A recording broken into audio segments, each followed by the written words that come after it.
Mr. Biggs, thank you for being with us tonight. You're recognized to speak on whatever amendments you wish to discuss. Thank you, Mr. Chairman. I thank you all. I know that the hour's late. I will try to endeavor to be briefer than I normally am. So I thank you for that. And I also thank Congressman Higgins, Congressman Roy, and others who've worked diligently on the package that we're considering this week. I want to point out two things before I get into the meat of my talk here, is that the Department of the Treasury has indicated that over the past 366 days, the total national debt has increased by $2.44 trillion. Debt held by the public has increased by $2.18 trillion over the same period, and intergovernmental debt is $264.2 billion, which gives you that $2.44 trillion. Then I'll also point out that Secretary Austin recently released material where he indicated that the one thing, and I'll read this to you if I can. It's got it small. The single most important thing that Congress can do to ensure U.S. national security is to pass timely legislation for all 12 appropriation bills for FY 2025. I don't disagree with what he was saying. Now, to the meat of this, I am an original co-sponsor of the SAVE Act, and I support its passage in the House. Sometimes when a must-pass legislative vehicle is a bill, we want to attach something like like the SAVE Act to that bill. Maybe we can get that passed. But in this particular case, we're continuing federal government spending at the levels conservatives have railed against for years. Both parties, my party, your party, everybody's party's guilty of this. I agree with the sentiment expressed by Congressman Massey earlier this week when he, and I'll just paraphrase, indicated that Congress is spending our country into oblivion.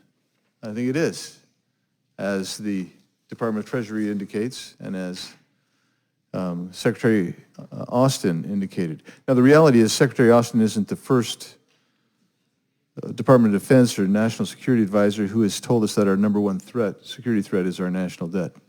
The status quo spending levels that this body aims to extend have led us to a national debt in excess of $35 trillion. Interest payments alone now exceed government spending on defense. This vehicle also fails to secure conservative policy riders. It continues to fund lawfare against President Trump. It continues to fund the Biden-Harris border crisis by allowing the mass paroles of migrants into the United States, and it continues to fund the salary and expense of Alejandro Mayorkas, Secretary Mayorkas, the architect of the border crisis. The bill continues to fund racially discriminatory programs and trainings throughout the government, continues to fund a shiny new office for a federal agency that spies on American citizens. I urge my colleagues to consider another path. House Republicans have already passed bills that fund the majority of the discretionary budget. We should reconcile those bills with the Senate and continue working to pass individual appropriation bills that bend down our spending trajectory.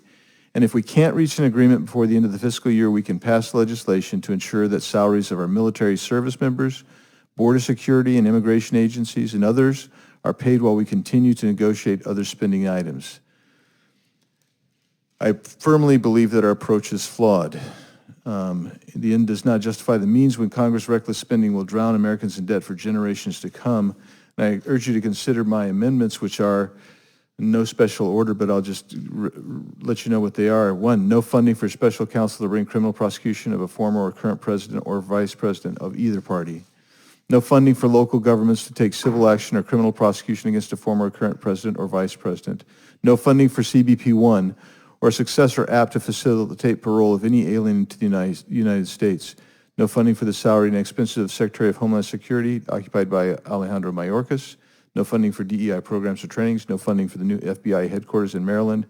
And strike and replace the CR with funding a Secure America Act, which provides funding for salaries of armed forces, immigration and border security agents, and others responsible for keeping America safe, should we not be able to timely get our work done by the end of this fiscal year, which, since we just got off a 7-week break, makes it very, very difficult and to get that done. And so I recognize that I may be engaged in a Sisyphean task, but I shall continue to try to roll that boulder uphill every year.